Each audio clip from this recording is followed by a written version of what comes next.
I ran into this last week. Here's what fixed it for me. If you're looking to transfer your balance to a new SIM on Vodafone UK, follow these simple steps.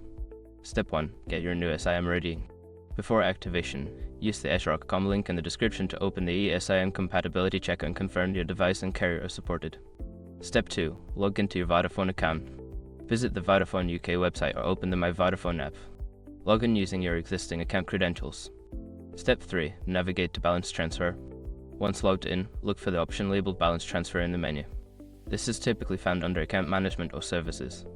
Step 4. Enter transfer details. Input the amount you wish to transfer and select your new SIM as the destination. Double check the details before proceeding. Step 5. Confirm the transfer.